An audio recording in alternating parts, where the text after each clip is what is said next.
Good evening, you're watching Independent News. I am Sakawat Khan. We begin as usual with the headlines. The Prime Minister's Economic Affairs advisor attended office yesterday. However, another advisor, HT Imam, claims that MASHIUR's presence at office was not for official purposes. Bangladesh and Vietnam signed 4 memoranda of understanding during Prime Minister Sheikh Hasina's official visit to Vietnam.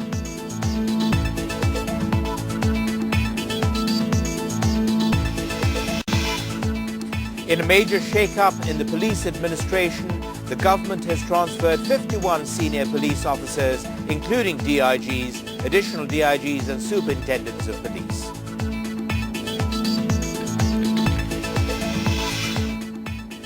Prime Minister's Economic Affairs advisor MASHIUR Rahman did not do any official work, even though he went to his office yesterday.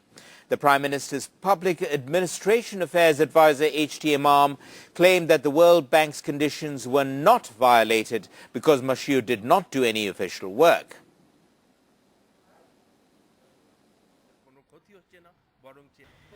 One of the conditions for World Bank's revival of funding for the Podda Bridge was to keep MASHIUR on leave during the probe into graft allegations in the project. But MASHIUR Rahman went to the Prime Minister's office yesterday after 1 month of leave. MASHIUR did not talk before TV cameras but said he will address the media on Sunday after being interrogated by the Anti-Corruption Commission. Prime Minister's Public Administration Affairs advisor HT Imam said he has no detailed information on the expiry of MASHIUR's leave. I won't say that he is on duty. He sometimes goes to the office. He is not involved in any important government job for which we can say that he is on full duty. HT Imam stressed that MASHIUR's act did not violate the World Bank's conditions. Number one, he is not in a position to influence the investigation. Number two, he himself had asked the Anti-Corruption Commission to quiz him if there is any question.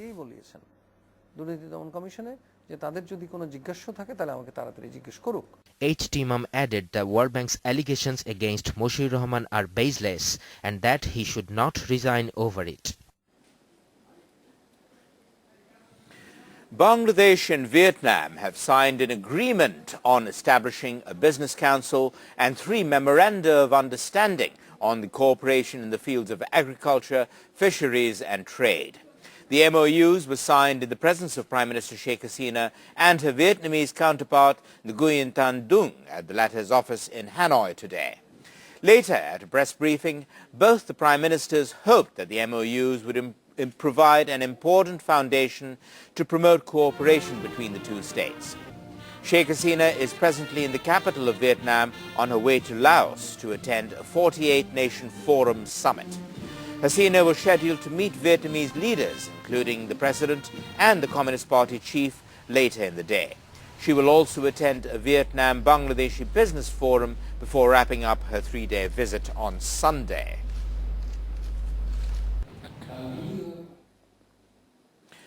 Former Home Minister Mohammad Naseem has urged the government to complete the trial of the killers of the 4 national leaders before November next year. He made the call at a program in the capital today. State Minister for Liberation War Affairs A.B. Tajul Islam, who was also at the program, said that it is necessary to bring the killers of the national leaders to justice to free the nation from a stigma. I believe that the trial will be completed before next November. If by any chance they come to power again, they will make a farce again in the name of a trial. They will rehabilitate the killers.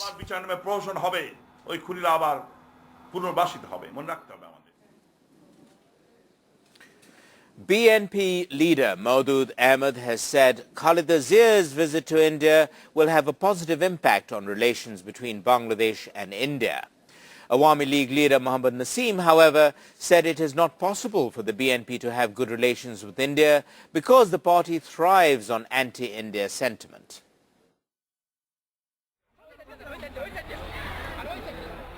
BNP chairperson Khaleda Zia is now on a 7-day visit to India in an effort to improve ties with the neighboring country. During the tour, she pledged not to tolerate anti-India activities within Bangladeshi territory if voted to power in the next election. BNP leader Modud said the visit will improve bilateral relations. The visit will improve Bangladesh-India relations. We want an environment where we will be able to promote our national interests by keeping good relations with India. Prime Minister's Public Administration Affairs Advisor H.T. Imam said Khaleda's India tour is of no importance. The BNP has hampered security in India on several occasions. I hope the New Delhi government and the Indian people will not forget it. Awami League leader Mohammad Nasim also said it is not possible for the BNP to have good relations with India. Khaleda Zia and the BNP will never change their agenda. If the BNP does not continue its anti-Awami League and anti-India stance, its voting boxes will remain empty.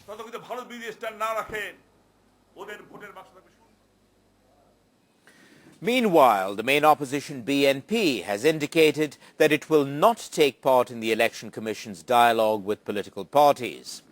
Election Commissioner Javed Ali, however, still hopes that the BNP will participate in the dialogue.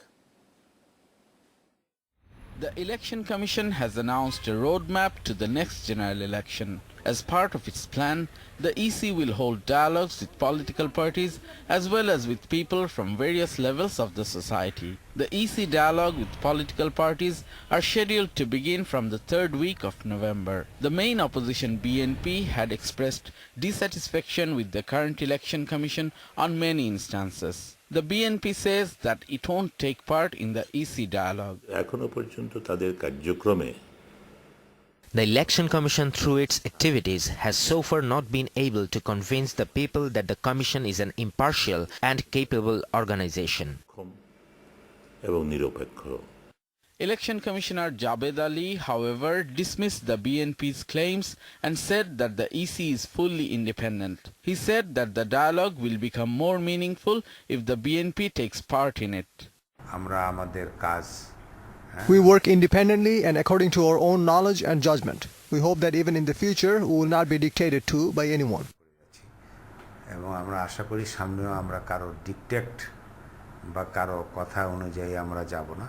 The election commissioner said that holding the next general election by ensuring the participation of all major political parties is the main challenge for the current EC. Gono Forum leaders have urged the Home Minister to withdraw his comment about the new political initiatives taken by Dr. Kamal Hussain and by Bikolpo Dhara President Dr. Badudozar Chaudhary. Home Minister Mohiuddin Khan Alamgir earlier said that a third force is plotting to assume power under the leadership of Dr. Kamal and Dr. B. Chaudhary. At a program in the capital, Gono Forum leaders said that the government has failed to provide the basic needs of the people. They allege that the government is not taking any action against a number of ministers and lawmakers who have been accused of corruption. Gono Forum leaders claim that the BNP has also failed to perform its duties as the main opposition party. They stated that there is great uncertainty over the next general elections because of the dispute between the ruling and the opposition alliances. In a major shake-up in the police administration, the government has transferred 51 senior police officers, including Deputy Inspector Generals, Additional Deputy Inspector Generals and Superintendents of Police. According to a government order issued yesterday, as many as 16 DIGs, 19 additional DIGs and 26 SPs were moved in the reshuffle. Of the transferred DIGs, Asaduzaman of the Dhaka range has been moved to the highway range, and Iqbal Bahar Chaudhary of police headquarters has been sent to the Rangpur range. Current DIGs of the Rangpur and highway ranges, Binoy Krishnabala and Humayun Kabir respectively, have been brought to the police headquarters. Rajshahi range DIG Sadiqur Rahman has been made Director of National Security Intelligence. DIG Mir Shahidul Islam from the police headquarters will replace Rahman.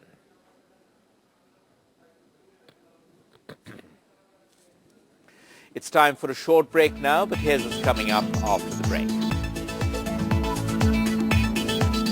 The newly appointed chairman of the National Board of Revenue hints that there will be a major reshuffle within the administration of the revenue body.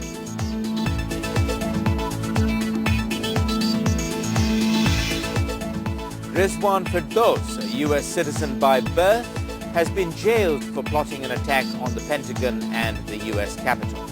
Rizwan's parents are of Bangladeshi origin but migrated to the U.S. Welcome back. You're watching Independent News. Newly appointed chairman of the National Board of Revenue, or NBR, Ghulam Hussain, has hinted about a major reshuffle within the administration of the revenue body. Ghulam Hussain said that several officers can be transferred, but this will depend on the officers' individual skills and their capability to achieve targets. The government has fixed a total revenue collection of 1,390 billion taka, and of this amount, the NBR is supposed to collect 1,120 billion taka. However, the NBR has some way to go to reach this target.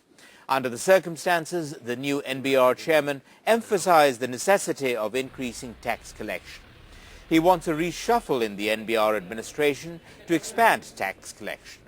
Meanwhile, the NBR is going to get about 1,000 additional assistant commissioners of taxes by December this year.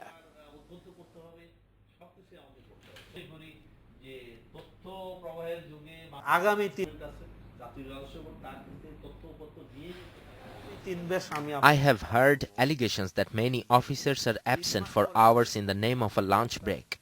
I think it is time for many to get transferred. I am going to examine our officers' work over the next 3 months, and then I will evaluate whether or not they have achieved their targets. Anyone who does not achieve the given target is a failure. That means that officer must be transferred. We continue with the news, but this time with Adnan Hussain here. Adnan, it's nice seeing you again after the break. Sure. Yes. Do continue. Thank you. BNP leader Ruhul Kabir Rizvi Ahmed has alleged that media reports on the leaking of information from the BNP chairperson's Gulshan office were published as a part of a conspiracy by the government.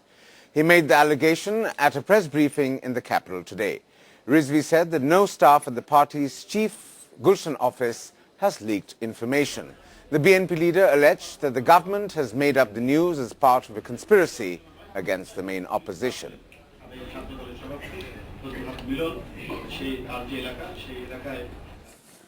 The police has detained about 30 activists of the Islami Chhatro Shibir, the associate student wing of the Jamaat-e-Islami Bangladesh, in front of the National Press Club today. Police also failed a Jamaat program in the capital. The Jamaat was scheduled to hold a discussion with 18-party alliance leaders today. However, no leaders or activists of the 18-party alliance or the Jamaat showed up at the program as the police detained several Shibir activists from in front of the press club entrance. Later, the Jamaat brought out a procession in the Motijil area today. Additional Deputy Commissioner of Dhaka Metropolitan Police, Anwar Hussain, said that the Shibir activists were detained apprehending violence.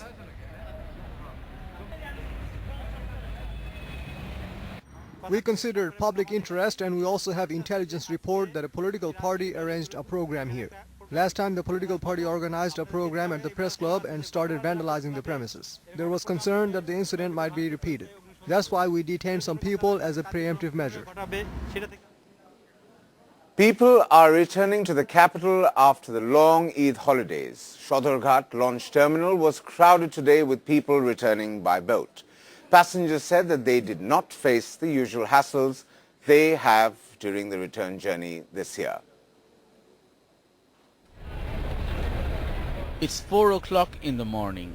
Launches are arriving at the Shodorghat terminal one after another. Residents of the capital are returning after spending the Eid holidays with relatives across the country. The journey was good, but it was too crowded. This year the situation seemed better than the earlier years. While some complained that launches were overloaded with passengers, most of the launches were seen carrying passengers within capacity. Launch service operators said that the government role was supportive. The administration was helpful.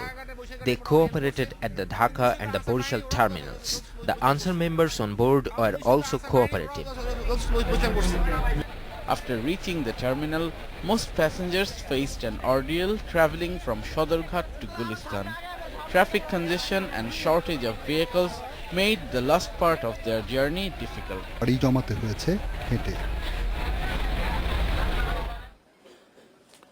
We go on to international news now. A U.S. court has sentenced a man to 17 years in prison for plotting to attack the Pentagon and the U.S. Capitol in a model aircraft laden with explosives. 27-year-old U.S. citizen Rezwan Firdos was arrested after a sting operation in which agents posed as al-Qaeda members. Rezwan pleaded guilty in July to attempting to supply materials to al-Qaeda and seeking to damage U.S. government buildings with explosives. Under a plea deal, both defenses and state prosecutors agreed to drop 4 other charges. Prosecutors said Rezwan has been planning a jihad or holy war since 2010. They also said that they had plotted to use explosive devices detonated by mobile phones to target U.S. soldiers in Iraq and Afghanistan. Rezwan Firdos's parents are of Bangladeshi origin but migrated to the United States. Rezwan, however, was born in the USA. The death toll from Superstorm Sandy neared 100 in the United States on Thursday. New York authorities said Sandy killed at least 40 people in the city alone, and the numbers were likely to climb further. At least 98 people have now been reported dead across the 15 states hit by the hurricane on Monday night. Hurricane Sandy had earlier left at least 69 people dead as it swept through the Caribbean, bringing to 167 the total death toll by the superstorm. About 650,000 people are still without power in New York. Subways started running again in the much of New York City on Thursday, but traffic at bridges is backed up for miles. People are still without water and electricity. Thousands of residents in the southeast India headed back home on Friday, 2 days after being evacuated as cyclone NILAM struck. At least 10 people were killed and thousands displaced after the powerful cyclone roared into India's southeastern coast. 2 members of a tanker crew are still missing. About 5,000 people who were forced out to flee from coastal towns to seek shelter in schools and government buildings have started to return to their houses. A ban on fishermen putting out to the sea was lifted. The last deadly cyclone in India struck in the same southeast region in January, claiming 42 lives and leaving a trail of destruction across Tamil Nadu state. Syrian rebels have taken full control of a strategic crossroad in the northwest of the country. This further limits the government's ability to reinforce its troops in the second city, Aleppo. The Syrian Observatory for Human Rights said that the rebels now control an area extending 25 kilometers in all directions from the city. The observatory also said that on Thursday, the army had lost control of all but 3 checkpoints in the area. The rebels had killed at least 28 soldiers during its offensive. Video footage that appeared to show some soldiers being executed drew condemnation from international human rights groups. Amnesty International said the execution, if confirmed, constituted a war crime.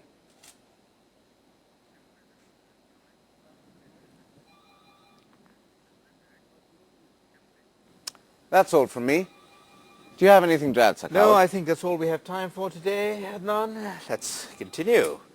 You can get more news and updates from independent television through your mobile phones. But that's all the time we have time for tonight. We'll be back tomorrow at our usual time of 8 o'clock. Thank you for watching and good night. Good night.